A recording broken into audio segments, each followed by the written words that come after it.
West London Derby's about to get underway down at... Yeah. Whoa. Yeah. Whoa. Yeah. Whoa. An unsolicited offer. This is for my soldiers. Real soldiers. Yeah. Real soldiers. Don't forget you guys.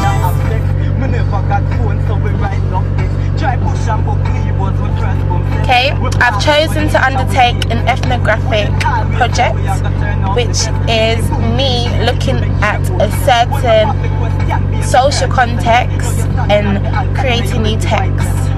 Simple, plain and simple. So basically, because it's written text that I've produced, I can't get this right, which is basically me looking at urban text and seeing what is about for people of maybe, let's say, young people who read. Oh fuck me, take 10, fuck this shit, oh god. Alright, basically I'm undertaking an ethnographic project where I'm looking at texts found in urban London. Urban London may sound very wide and not specific, so basically I've looked at what text that I can find within my certain location, which is northwest London, and now I've collected all these texts and I've used them as inspiration to create my own text, which is a new text using their work as inspiration. At first I was going to use it as take text from bed, but somehow I thought that's plagiarism, so I've just taken inspiration and created my own urban text. Some of the texts are inspired by people who live in London, created by people who live in London, people who are urban by heritage, urban by location. I have a piece which is written in response to a piece that I wrote, and I feel that's validated because I am an urban project. I live in an urban location, so in that I'm an urban subject. So I wrote a poem that was published a couple of years ago in an anthology of poetry called Feet by Jessica Phillips, and so in one of my blog posts I put that up as a blog post basically, and each text that is up there, each blog has been inspired by some kind of text that I have found in my ethnographic location. And so firstly, the blog itself is called Memoirs of an Urban Unsolicited Author. I knew originally, without knowing what project I was going to do, but I wanted to do a collection of writing, if not one writing. So memoirs helped build what the project was. Once I figured out memoirs meant something to do with diaries, so I thought, you know what, that's kind of good, because I'm looking at something in relation to someone's context, and it also relates to me as an individual and personally. So I'll get back to you when I think of more things to say. Well, I guess this is like a diary. Anyway, basically today is New Year's Day, which means I've only got a couple of more days to finish off my documentation and finish everything off that has to do with my set in preparation. Well, not finish everything, because I'm going to do my presentation and then finish off the documentation, but hopefully I'll try and get everything done before I get to Devon. So currently I'm at the process of editing my video for my set presentation, and starting to tick off what I need to do, what still needs to be done.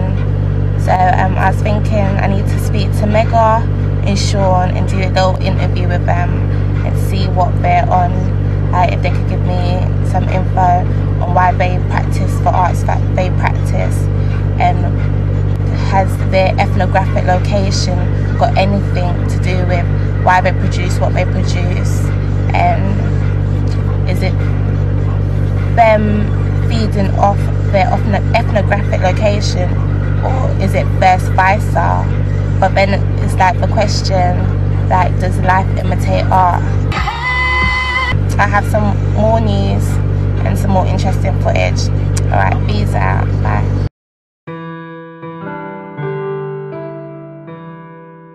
I'm currently writing a new piece of work. It's currently, the working title is called Sensual Seduction.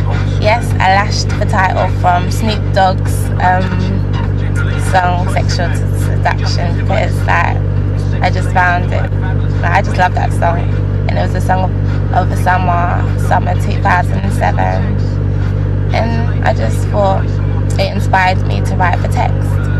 But what I'm writing, it has some erotic elements, but it hasn't really, I don't know why it's called Sensual Seduction now, but it's working. But so this is the story. There's this girl, she looks like some ordinary regular hood chick just doing her thing, but she's like a little mastermind, her and her clique.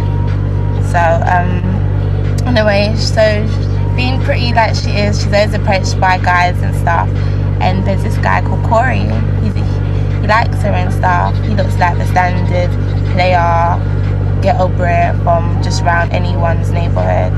And anyway, it comes down to it, he's like, he's a fed, like, we'd call him a fed. He's not exactly a fed like police fed. He's like superintendent, some FBI bullshit, yeah. But he's like some ghetto version in it, so ain't no, don't think CSI. Think CSI meets the ghetto, urban London or whatever, innit? So he doesn't know about his girl's like little mastermind. He just thinks she's, yeah, little ditzy pretty girl, innit? But she's currently in a situation which is, she's single, yet she's still sleeping with her ex-boyfriend. She's in love with him. She's always been in love with him. That is her first love, but he broke things off, like, and he started off a new relationship with someone else. He promised that Tajay is the protagonist, the female protagonist of the story. You could have been more foolish when you let me go, when you left me lost and lonely. Now somehow your world got a little bit cold, so you realize that you want me. I tried to win, but you had to fight out on your own. That the road you chose wasn't easy, but you didn't believe me. Now suddenly you need me. I saw all of the warnings, avoided all the telltale signs, and you were so forthcoming. Suspicion should have crossed my mind, and everybody told me.